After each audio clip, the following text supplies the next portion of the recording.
Oui, Jennifer Sativi, nous avons notre invité. Ils sont deux en principe, mais il y a un qui est déjà sur ce plateau. Et l'autre va certainement nous rejoindre. Donc, les superstitions, faut-il y croire? Nous recevons sur ce plateau Monsieur Gratien Aromenou. Bonjour. Bonjour à vous. Merci d'avoir accepté notre invitation. C'est un honneur pour moi. D'accord. Alors, vous êtes gardien de la tradition et vous ferez ce débat justement avec Romain Assogba, qui certainement, Roch, va nous rejoindre d'un instant à un autre. Tout à et nous fait. aurons également un imam au téléphone. Il s'agit de Monsieur Fatiou Tadjou. Ouais. Monsieur Imam Fatiou Tadjou, il sera au téléphone, bien sûr. Monsieur,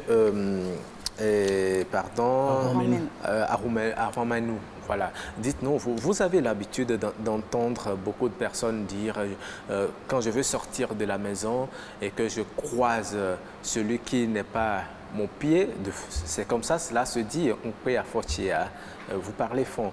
C'est-à-dire, lorsque je ne croise pas le sexe que je devrais croiser, ça me porte malheur ou bien ça me porte chance. Est-ce que vous croyez en ces choses? Sur quelle base se repose-t-elle? Eh bien, c'est à la personne qui a cette pratique qu'il faut poser la question.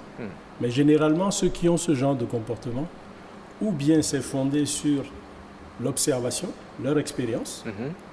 Ils ont observé, par exemple, que chaque fois qu'ils se lèvent le matin et qu'ils croisent une personne d'un certain sexe, ou ça leur porte bonheur, ou ça leur porte malheur. Donc, c'est leur observation.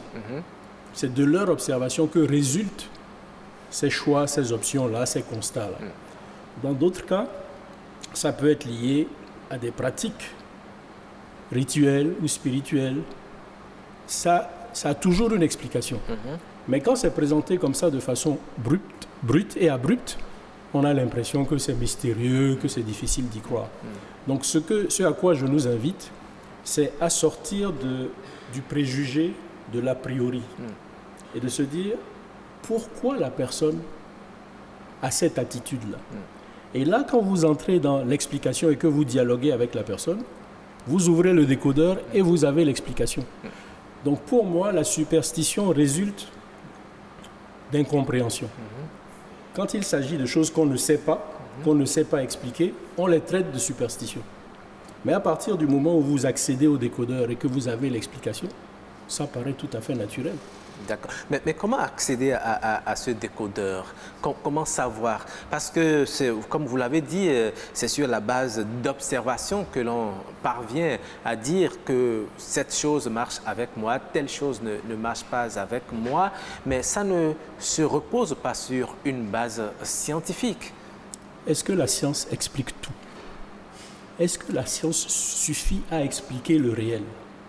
La science explique la dimension matérielle et physique du réel. Mais il y a des choses qui échappent au visible. Et pour y avoir accès, il faut avoir d'autres connaissances. Donc, j'estime que l'approche scientifique n'est pas le prisme absolu. Et ça me fait penser à la notion d'épistémicide. C'est un mot qui paraît savant, mais qui explique une chose très simple qu'on peut expliquer de manière terre à terre. Il y a des cultures dominantes qui veulent s'imposer aux autres et qui, à partir de ce moment-là, bannissent et abolissent les savoirs, les pratiques des autres cultures.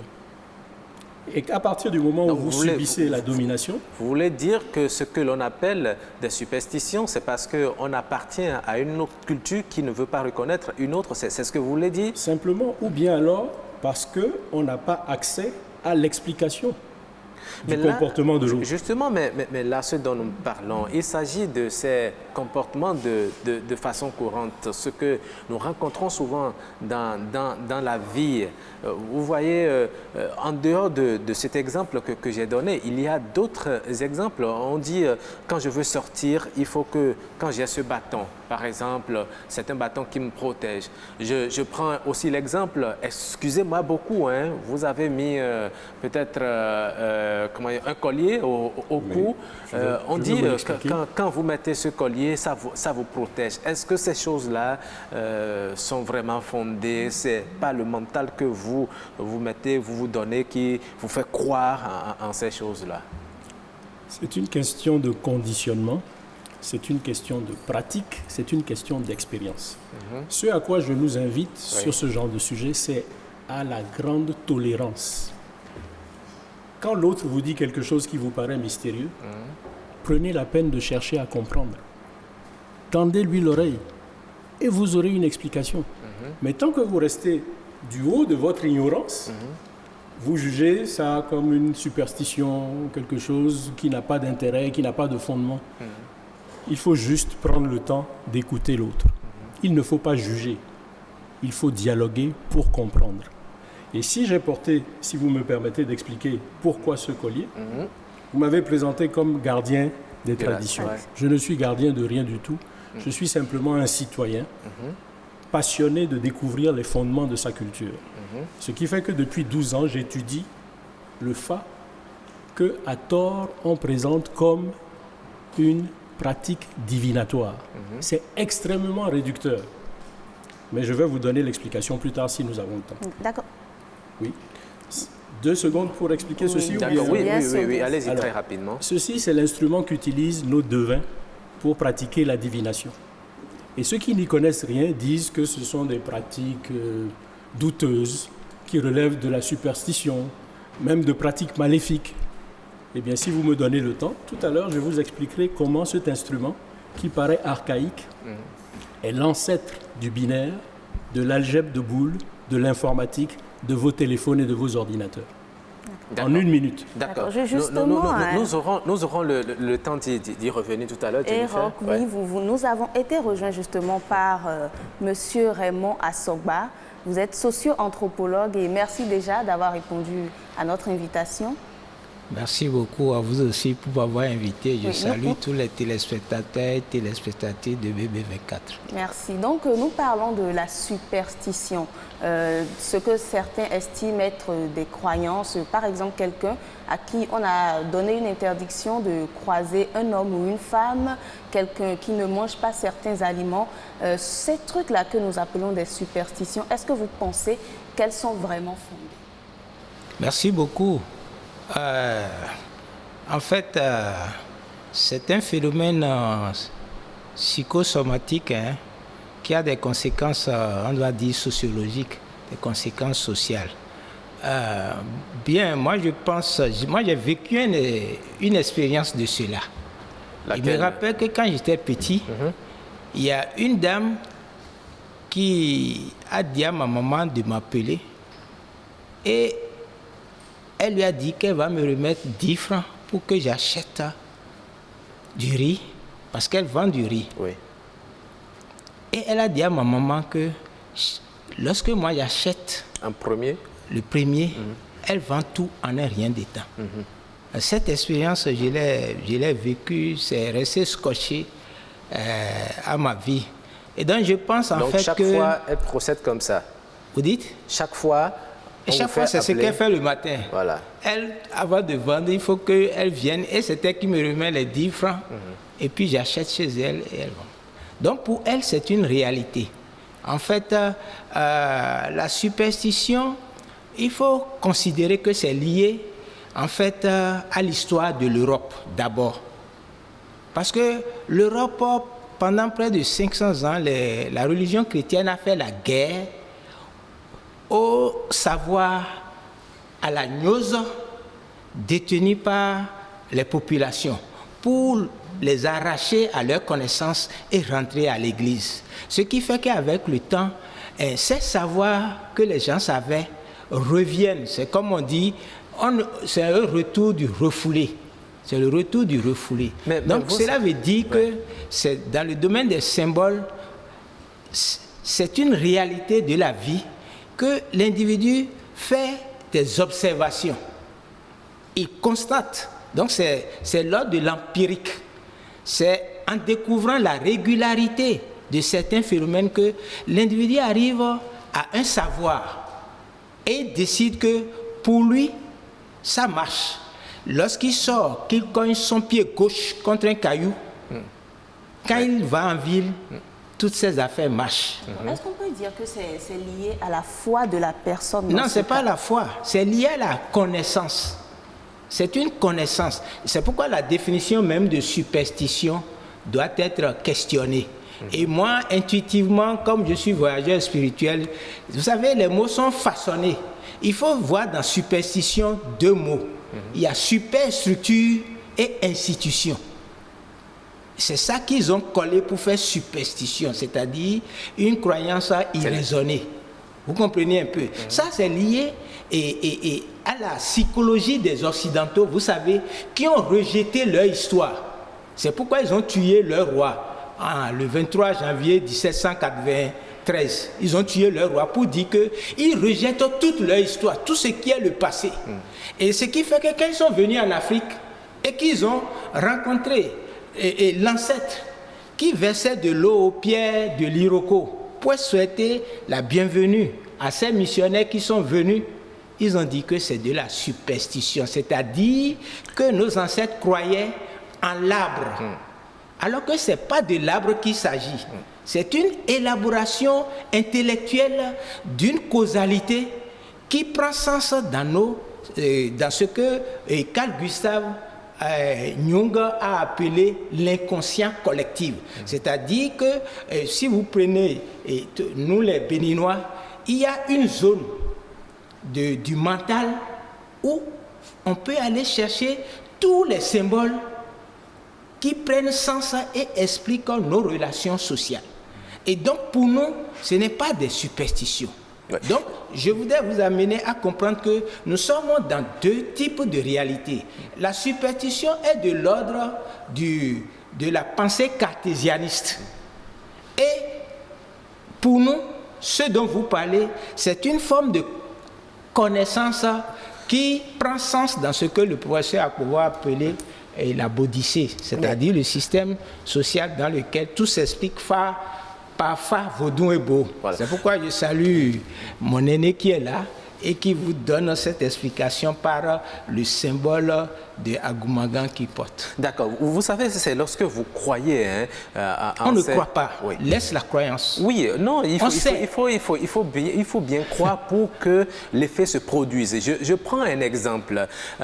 Vous avez certainement entendu dire que lorsque des jumeaux vous demandent quelque chose et que vous ne leur donnez pas, eh bien, il y a de forts risques qu'il y ait un malheur qui vous arrive. C'est lorsque vous croyez que ce malheur peut vous arriver que cela arrive. Si vous prenez ça comme de la superstition, eh bien, rien ne va vous arriver, n'est-ce pas? Bon, par rapport à cet exemple oui. et l'invocation de la croyance, il faut dire que vous savez que nous sommes tous des refoulés, hein. Nous qui avons subi cette dépersonnalisation par les religions d'emprunt et par la culture de l'école française, nous sommes tous des malades mentaux parce qu'on nous a amenés, vous voyez, à considérer nos propres valeurs comme n'étant pas fonctionnelles. Donc, c'est pourquoi, vous savez, nos vies sont mises dans la croyance. Alors que quand vous prenez Fa Vodumbo, nous sommes dans le savoir. Ça veut dire que, et moi, quand vous avez invoqué les Gémeaux, c'est la loi de la vie. Toute chose va avec son contraire. Le plus et le moins. Et c'est ce qui s'exprime dans Agoumangan, dont il veut parler. Donc ça veut dire que, en fait, c'est une décision que tu prends de donner aux jumeaux ou de ne pas donner. Si tu donnes avec foi, tu ouvres. Oui. Non, il n'y a pas la foi. Oui, c'est justement la foi aussi. La foi, c'est une prison dans laquelle on a mis tout ce que nous avons comme faculté mentale de penser. Il faut qu'on aille au-delà de la foi. Nous sommes dans le domaine de la connaissance. Lorsque vous prenez, c'est pourquoi justement, quel est le système de référence de ce que vous dites? Le système de référence de ce que vous dites, c'est surtout ce que l'éducation religieuse que nous avons reçue. C'est surtout la philosophie sophiste qu'on nous a enseignée en première et en terminale. Aujourd'hui, il faut aller contre, il faut dialectiser, il faut aller au-delà de tout ça. Pas tout à fait. Ça peut relever de votre conviction intime. de votre conviction intime, de votre conviction intrinsèque même, lorsque vous ne croyez pas. Et je pense que, monsieur Aromeno, vous devez être peut-être d'accord avec moi. C'est lorsque vous croyez que ces choses-là peuvent se réaliser, n'est-ce pas? Si vous ne croyez pas, je suppose que vous dites, excusez le collier que vous portez au cou, vous voulez faire une démonstration. Si je ne crois pas, je ne peux pas l'admettre. Et puis, les résultats ne peuvent pas être ce à quoi vous attendiez. Alors, après mes explications, oui, nous verrons si vous croyez ou pas. Parce que ce n'est justement pas une question de croyance, c'est une question de connaissance. Et c'est de la logique. Donc, si vous m'accordez 1 minute, je vais faire l'explication devant vous. Ce chapelet, on l'appelle chapelet, est constitué de combien? 1, 2, 3, 4, 5, 6, 7, 8 demi-coques de noix. Vous êtes d'accord avec moi qu'il y a 8 demi-coques de noix? De noix. C'est vrai ou c'est faux? C'est quelle noix? Oui. Ce sont des noix végétales. D'accord. Ça, c'est des asrokmi et ça, c'est des avini. Mais bon, l'important, c'est de considérer qu'elles fonctionnent ici comme des éléments binaires. Si vous prenez une pièce de monnaie, que vous la jetez sur la table, elle ne restera jamais sur la tranche. Non. Pile ou face. Oui. C'est une unité d'information qui comporte 2 valeurs distinctes. Vous êtes d'accord? Ici, si je jette une demi-coque de noix sur la table, elle ne tombera jamais sur la tranche non plus. Ce sera ouvert ou recouvert. Oui. C'est un élément binaire. Vous êtes d'accord? Oui. Bon, il ne s'agit pas de croire, il s'agit de constater. Maintenant, il y a 8 éléments binaires dans cet instrument. Si vous allez... Pourquoi 8 d'abord? Laissez-moi finir ma démonstration. Si vous m'interrompez à chaque étape, on va se perdre. D'accord. Laissez-moi finir. Si vous allez regarder sur Google la définition du mot octet, elle correspond à la description de cet instrument. Jusque-là, on est dans la connaissance. Un octet, je vous le souffle, vous pourrez vivre. C'est un ensemble ou un multiplet de 8 éléments binaires. D'accord. Est-ce un octet, oui ou non? Admettons. Non. Oui, bien sûr, ça 8 éléments. 8 éléments binaires. Ouais. Voilà, donc là, ce n'est pas une affaire de croyance, c'est un constat. C'est la réalité. Voilà que cet instrument relève d'une tradition qui remonte, d'après les historiens, à au moins 4000 ans avant l'ère chrétienne. Donc notre civilisation égyptienne, noire, ce qui a été démontré par Cheikh Anta Diop, joue avec le binaire depuis 6000 ans. Le binaire n'a été théorisé en mathématiques qu'au milieu du 19e siècle, vers 1851-52, par l'algèbre de Boole, qui préfigure l'émergence de l'informatique. Informatique, milieu du 20e siècle, algèbre de Boole, milieu du 19e siècle, et nous jouons avec ça. Vous croyez ou pas? Bon, vous n'avez pas besoin de croire parce que c'est incontestable. D'accord. Non, nous sommes sur le terrain de la connaissance. J'admets ce que je vois 8 éléments. Faites la démonstration, on va voir ce que ça va donner. Non, je viens de vous la faire. C'est un octet. Oui, c'est un octet. Donc, vous êtes d'accord avec moi que nous maîtrisons l'octet? Donc, l'octet n'est pas occidental, l'octet est africain. Maintenant, vous pouvez dire que vous ne me croyez pas, mais je ne vous ai pas mystifié. Bon, je vous ai donné des éléments de connaissance. Je peux aussi, en sortant de ce plateau, aller chercher des noix comme ça et attacher et dire, bon, j'ai déjà un octet, un élément à 8 faces. Bon, j'apprécie votre sens du doute. Oui. C'est très bien. C'est comme ça qu'on accède à la connaissance. Mais vous aurez du mal à mettre en doute que l'instrument que je viens de vous présenter correspond à la définition de l'octet. Soyons de bonne foi. C'est ça. Voilà des choses incontestables. Maintenant, vous pouvez exercer votre doute pendant 1000 ans. Ce sera toujours l'octet. D'accord. Très bien. Donc, est-ce que vous êtes convaincu maintenant que votre civilisation, vos ancêtres, maîtrisent l'octet? Bon, on va poursuivre les réflexions. En attendant, on va voir, hein, puisque nous parlons justement de la croyance en ces choses que nous disons souvent, qu'est-ce qui fonde ces croyances?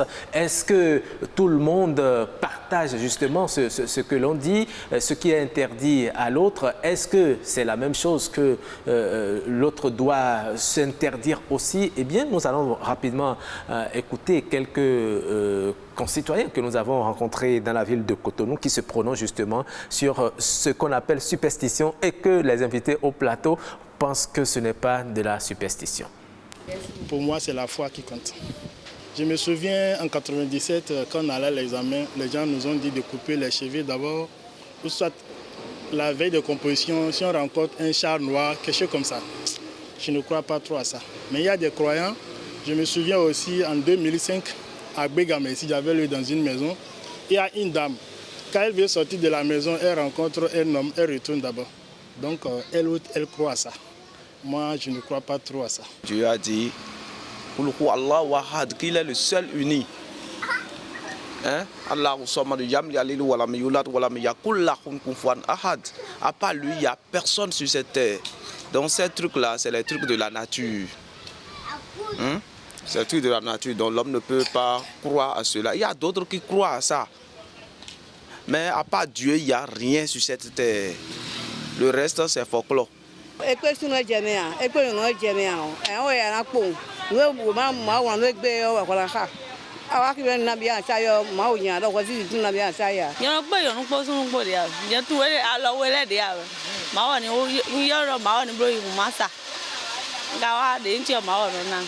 Donadina, do nyero fidnio, nyonu kede wenu, nka jisunu kede, nka pe sunu ono sanu, npe nyonu ono sanu, amwa. Nye moron lebi on no po jengi sese. Nous leo important ouais, azinga be amisa. Bolo kaya woni 24 ne ma kwa photo ya, ado problem. Esi ga do nyonu we nanyi, sunu we anu pe, me nyonu le de, boy ndo eji sunu jenu kon. Awani kabe juro ji sunu jenu kon. Akpe me na li na hono we. Me aka konte na wumo to mba yin de fide dion, no ni kodo e no machine mi. Ni ga ya le bon deboder yo. No modo nero check li meni kodo yo, no modo e juro. Me gbeto do no pe afo eton. Surtout era je, surtout ni aton son ko to gbe. Bon me de bu photo ko yo gbe bo aton le yo, jenu kon le yo. Mais là où be dona e bi. Bon, ça fait partie des valeurs africaines. Est-ce que c'est des valeurs? Bon, des croyances des us africaines. Ça marche pour certains, hein. Il ne faut jamais rejeter du revers de la main parce que si ça a perduré pendant des générations, ça veut dire que quelque part c'est vrai. Et j'en connais des gens qui se désolent de rencontrer une femme ou un homme. Un jour, un ami m'a raconté que sa tante lui demandait de le croiser chaque fois qu'elle allait au marché parce que, ce faisant, elle avait de bonnes affaires. Moi, j'y crois forcément. Hein. Vous y croyez aussi? Oui, j'y crois. Je t'ai croisé maintenant à 13h, je sais que j'aurai une chance tout de suite. Et voilà, donc beaucoup y croient, hein, comme on a entendu. Et il y a également des gens qui n'y croient pas du tout. Vous avez entendu votre réaction, M. Assogba, à propos de ce que vous avez entendu. Ce sont des opinions, effectivement, qui valent leur pesant d'or. Il faut dire que ceux qui disent qu'ils n'y croient pas, il y a la pesanteur de la croyance religieuse. D'accord? Et ceux qui disent qu'ils y croient, ce sont des empiristes. C'est-à-dire, à partir du phénomène et de sa récurrence, c'est-à-dire sa répétition, ils ont fait ce qu'on appelle une relation de cause-effet. Donc, en percevant les résultats à chaque fois, ils ont intégré ça comme une règle de vie et d'action. Donc, je pense que les deux se tiennent parce que c'est la liberté humaine. Mais il faut dire que l'homme s'adapte à ses conditions de vie. Et donc, c'est à partir de l'observation qu'il établit des règles pour élaborer des lois. Les lois de l'éducation. Et les enfants qui naissent dans les familles intègrent ces lois-là comme éducation. Mais vous savez, on a également entendu des gens dire que c'est l'œuvre du destin. Même si vous sortez de chez vous et que vous devez croiser celui que vous appelez habituellement votre bon pied et que ça vous marche, c'est parce que Dieu a voulu que cela vous marche. Je vais interroger ta phrase. Celui que vous appelez bon pied, oui. C'est pas ça. Ce que peut-être vous appelez bon pied. Oui. Parce que c'est ce que nous disons, c'est le domaine de l'élaboration. Bien sûr, il y a le dire. Mais aujourd'hui, au XXIe siècle, après avoir subi toutes les tragédies de la rencontre des cultures et surtout l'éducation française, européenne, vous avez, qui nous a amenés à aller contre nos valeurs, nous découvrons aujourd'hui le retour du refoulé. C'est-à-dire tous ces savoirs de Fa Vodumbo reviennent et nous donnent des indications sur la meilleure manière de nous intégrer à la vie. Et donc par rapport à ça, nous, universitaires, nous réintégrons tout cela dans leur champ, d'accord? Et nous découvrons donc en fait que nous sommes dans le domaine de la causalité. Il faut remarquer qu'il y a certains, en psychiatrie par exemple, ça devient une pathologie pour certains. C'est-à-dire que ils deviennent paranoïaques. Quelqu'un qui sort, il voit un chat. D'accord? Oui, quelqu'un l'a Ou dit bien tout à un l'heure, il chat voit qui un chat traverse noir. la route. Un chat noir, la nuit. Le chat est en train de passer. Bon. Il n'a rien à foutre avec vous. Ils ne vivent plus parce que s'installe la peur. Ouais. C'est psychologique. C'est psychologique, mais ça devient psychiatrique dans la mesure où ça conditionne maintenant la vie de l'individu qui sursaute à chaque fois. Parce qu'on lui a dit que le chat noir ne véhicule que de mauvaises choses. Les ont dit. Ouais. Or, justement, dans la société béninoise dans laquelle nous sommes, quand il y a quelque chose qui devient une situation de peur, tu peux t'adresser au Bokono pour savoir la source de cette peur. Lui, il fera son interprétation selon ce qu'il veut. Pas son interprétation, il va interroger le Fa. Est-ce que le Fa dit toujours la vérité? Oui, il y a la raison du Fa. Le Fa ne parle pas. Le Fa... Non, déjà que, comment dit-on, il y a une explication populaire qui voit le chat noir comme un mauvais signe. Vous allez voir un Bokono dans ces conditions-là, il vous dira c'est votre tante qui est au village qui est en train de Non, il ne dira pas ça. Oui. Il ne dira pas ça. Il va te dire ce qu'il va te faire. Vous affirmez des choses avec un aplomb qui m'inquiète. Il va interroger. Avez-vous fait l'expérience? À vous de me démontrer le contraire ou d'expliquer. Non, justement, il va prendre. Le Bokono va prendre le agoumangan et maintenant, il jette le agoumangan. Et selon les faces qui vont apparaître, vous voyez, il y a 256 réponses à une seule question. 256 réponses à une seule question. D'accord. Puisqu'il est là, est-ce que vous pouvez, par exemple, nous faire une petite démonstration pour expliquer quelque chose, pour qu'on voit, les téléspectateurs peuvent voir si c'est vraiment réel. Certaines personnes parlent des heures jumelles, par exemple. Quand on voit les heures jumelles, qu'est-ce que ça veut dire? Est-ce qu'on peut interroger le Fa pour qu'il nous dise ce que ça veut dire? Pour éviter la confusion mentale, laissons la question des heures jumelles et parlons du Fa. Parce que le Fa et les heures jumelles, ce n'est pas forcément lié.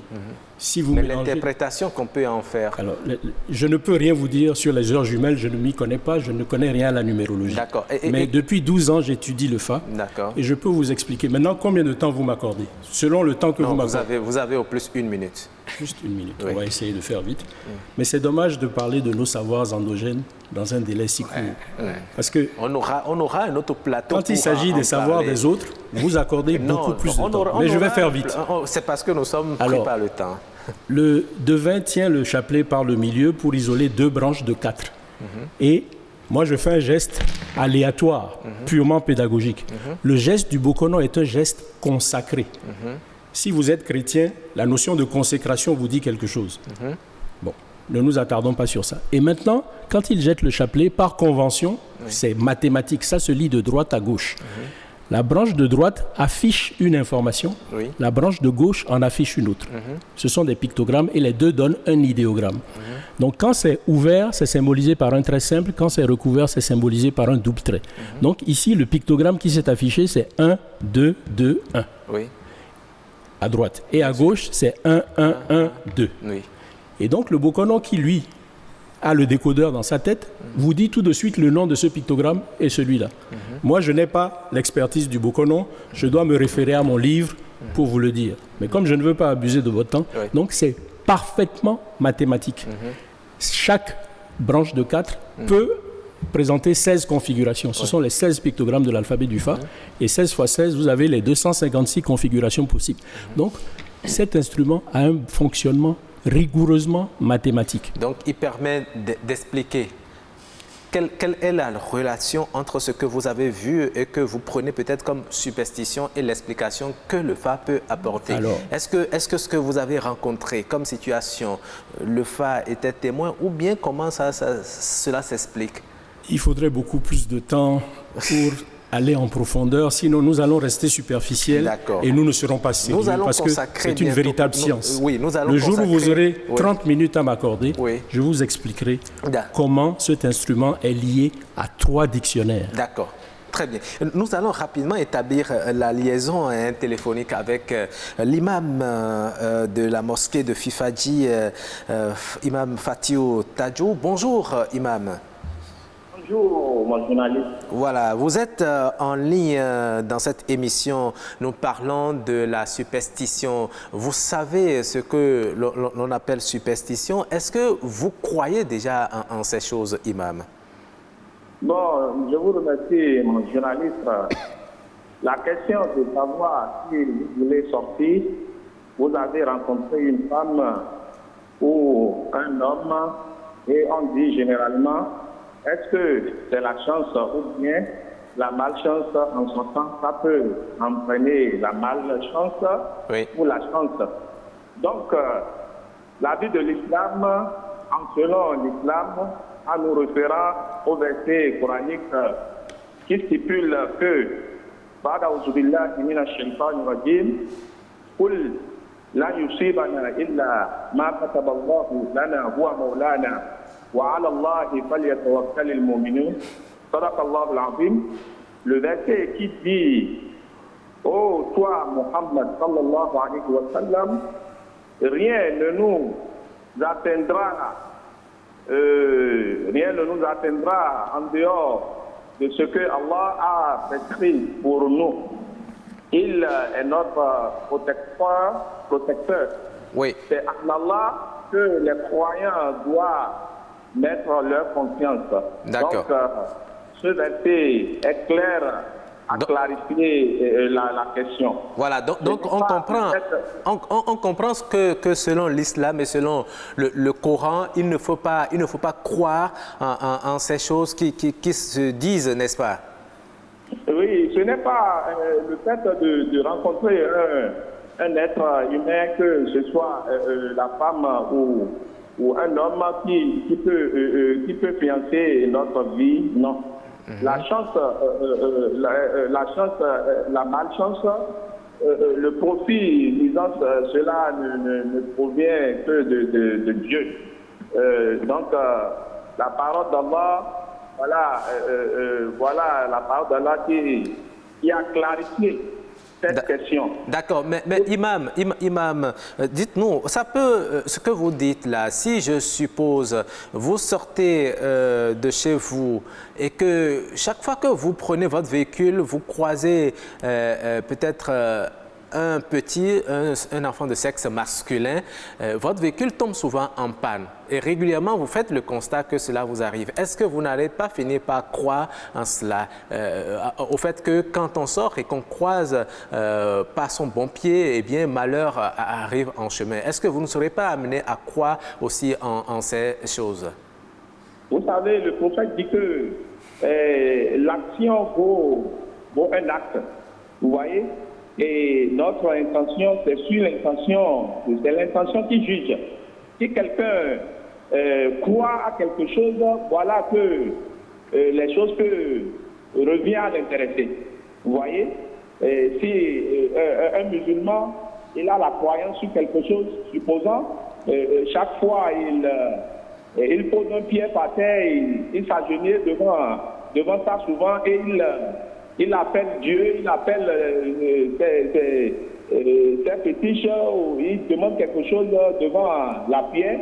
Vous savez que systématiquement, le diable peut essayer de se mettre là et il peut essayer de faire ce que l'intéressé demande. Voilà que ça, c'est un jeu. C'est un jeu satanique, voilà. C'est pour cela que nous doit avoir la certitude, la croyance directement envers Dieu. D'accord. Merci beaucoup, Imam Fatiou Tadjou, imam de la mosquée de Fifadji. Professeur Assogba, vous l'avez entendu, et surtout sa dernière phrase. Il dit que le diable peut incarner ce que vous voyez comme, comment dit-on, un avantage. qui vous procure peut-être la chance ou le bonheur. Et comme ça, est-ce que vous ne faites pas allégeance justement, sans le savoir, à un esprit ça, malin? c'est le système de référence des religions d'emprunt. Dans le système de référence des religions d'emprunt, il y a cette dualité entre Dieu et le diable qui rend l'homme, comment on va dire, qui rend l'homme irresponsable. Mais dans le système de ce que j'appelle la pensée vaudou, où tout ce que nous avons comme éducation est parti du phare, on vous apprend que lorsque vous êtes face à une situation de doute, il faut interroger le Bokono. C'est ce que moi, ma maman m'a appris. Et donc, quand tu fonctionnes comme ça, tu échappes à toute situation d'indétermination. Vous comprenez un peu? Parce que vous avez le piège de ce débat et de ce thème de superstition, c'est que il y a certains qui s'installent dans l'incroyance. Et il y a ceux qui disent que ça marche, c'est qu'eux, ils sont sortis de la première situation et ils ont cherché à savoir quel est le bénéfice qu'il y a à chercher à comprendre la causalité. C'est-à-dire ce que je vais faire toute la journée par rapport aux signes que j'ai croisés, quel a été le bénéfice. Et ils croisent ça avec les autres expériences qu'ils ont eues avec ces signes. Ils arrivent à une connaissance. Alors, Monsieur Aromeno, justement, vous avez également suivi l'imam, vous avez souri quand il a un peu évoqué la notion de Dieu et tout. Donc, qu'est-ce que vous en pensez? Une chose très simple, c'est que je suis héritier d'une tradition qui a 6000 ans et qu'on a voulu me faire passer des traditions qui ont 1400 ans ou 2021 ans pour meilleur.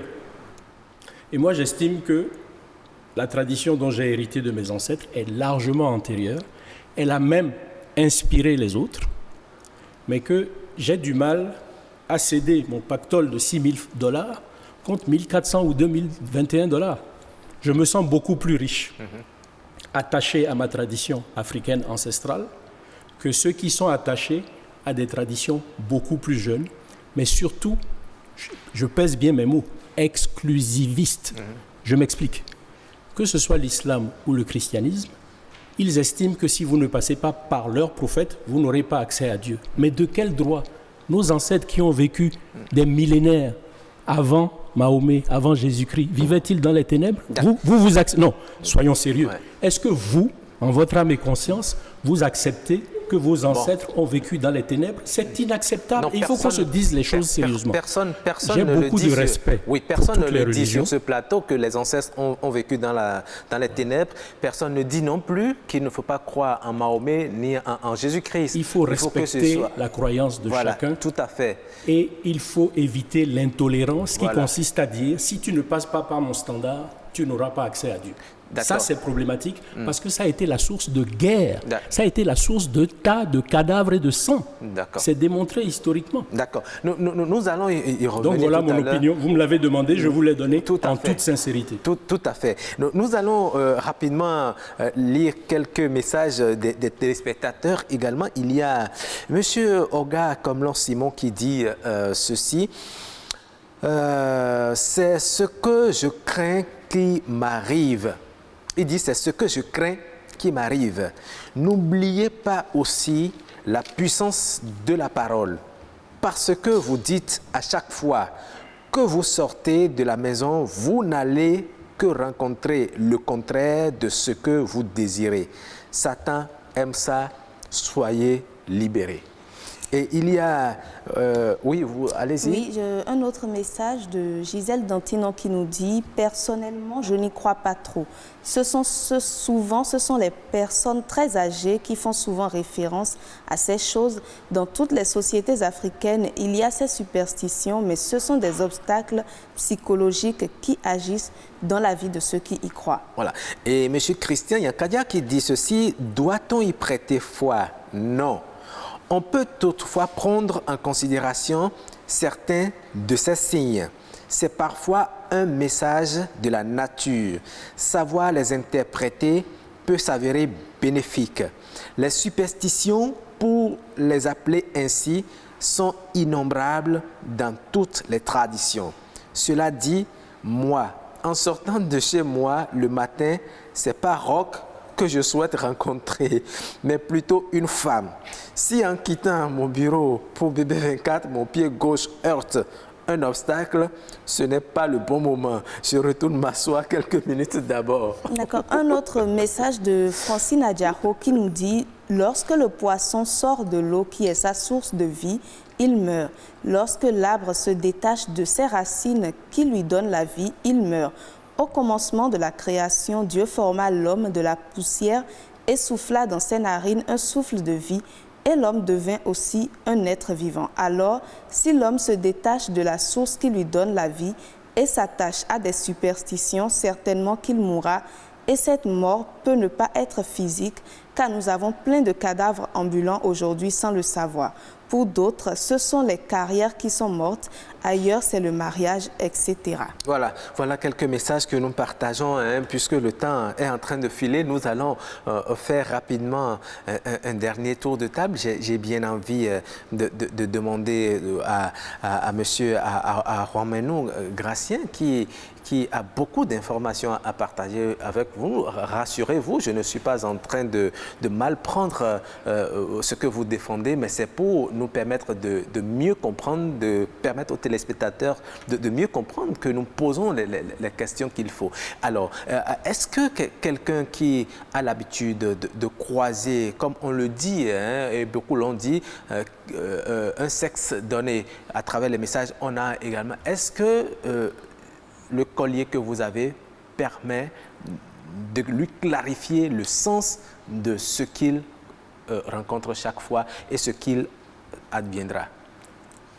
Absolument, et avec une précision que vous n'imaginez pas tant que vous n'avez pas fait l'expérience. Ce que je veux dire simplement, puisqu'on tend vers la conclusion, c'est qu'il faut respecter le libre arbitre de chacun. Chacun est libre d'apprécier les choses selon sa sensibilité, selon son référentiel. Mais quand on se retrouve pour confronter nos idées, c'est pour essayer de nous élever ensemble. Et il faut qu'on y croit ou pas, qu'on ait juste assez d'ouverture d'esprit et de tolérance pour accepter que l'autre fonctionne selon un référentiel qui nous échappe. Ce qu'on appelle superstition, M. Assogba s'est échiné à nous l'expliquer, c'est de l'observation empirique érigée en loi. Cette loi est valable pour cet individu en fonction de son expérience de vie. Il ne vous dit pas que ça s'impose à vous. Pour lui, c'est comme ça. Acceptez simplement que pour lui, ça fonctionne. Mais ça ne veut pas dire que pour vous, ça fonctionnera. Vous devez observer votre existence et dégager les lois qui régissent votre existence. Et quand vous aurez dégagé les lois, M. Assogba pourra dire c'est de la superstition, mais M. Assogba dira je respecte, parce que nous sommes tolérants. Mais ceux qui ont été dans le référentiel des systèmes importés sont d'une intolérance incroyable, et c'est ça le problème. Vous voyez des Africains, parce qu'ils sont adeptes d'une religion venue d'Orient ou d'une religion venue d'Occident, se battent entre frères, alors qu'ils ont les mêmes ancêtres. C'est des questions sur lesquelles nous devons prendre le temps de nous pencher.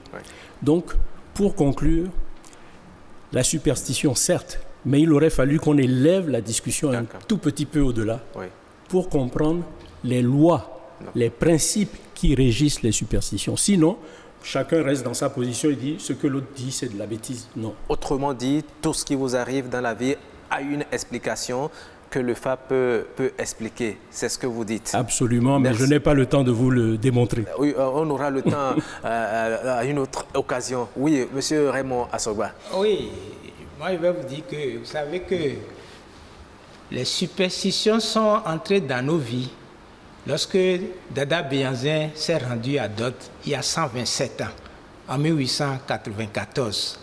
Et après 127 ans, nous avons constaté qu'il n'y a que la désorganisation et des problèmes psychosomatiques dans la société. C'est pourquoi vous allez découvrir le retour du refoulé, qui est en fait le 10 janvier avec le phare, le vaudou et le beau. Et donc, depuis ce moment, nous sommes en train maintenant de tenter de reconquérir ces refoulés-là qui n'ont pas disparu pour recentrer notre rapport au développement. Et donc, il faut considérer que, en fait, ce sont les Occidentaux eux-mêmes qui ont constaté que nous pensons faire le développement sans la culture. Et ils ont dit, mais non.